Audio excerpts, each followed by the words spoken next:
3 minute 21 সেকেন্ডের কথা কি এখনো মনে আছে? কি বলবো আর ভয়াবহ চাটাচাটির কথা রে ভাই। এদিকে শুনি টিকটকার ঐশী নাকি আর পৃথিবীতে নাই।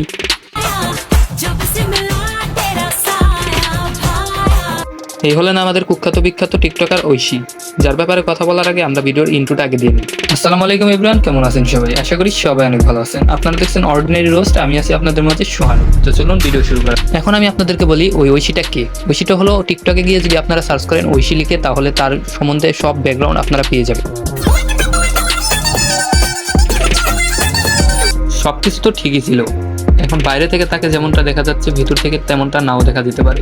যারা 3 মিনিট 30 সেকেন্ডের ভিডিওটা দেখছে তারাই বলতে পারবে ভেতর থেকে তাকে কেমন দেখা যাচ্ছে।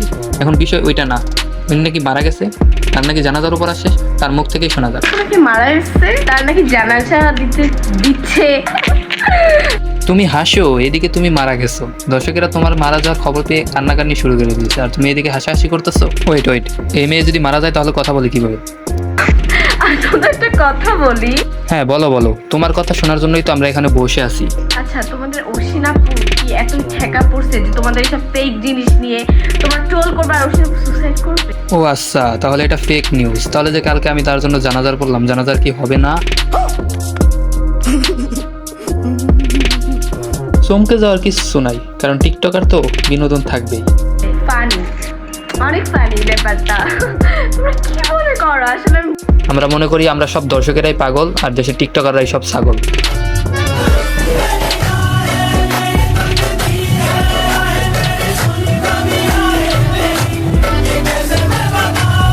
এখন আমি আপনাদেরকে বলি, এখানে মারা যাওয়ার এটা কোনো বিষয়ই না, সম্পূর্ণ নাটক। আর যে লিঙ্কটা ভাইরাল হয়েছিল সেটাও সে নিজেই ভাইরাল করেছে। তো সব কিছু মিলে সে ভিউ পাওয়ার ধান্দা। আর আমরা এদের ভিডিও দেখি বলেই এরা আবলামি সাবলামি করতে পারে। আমার মনে হয় এদের ভিডিও আমাদের না দেখাটাই উচিত, আর এদের বিষয়ে আমাদের কথা বলে আমাদের মূল্যবান সময়টা নষ্ট করতে চাই না। আর ভিডিও ভালো লাগলে অবশ্যই ভিডিওতে একটা লাইক দিবেন আর চ্যানেলটা সাবস্ক্রাইব করবেন। দেখা হচ্ছে নেক্সট কোনো ভিডিওতে।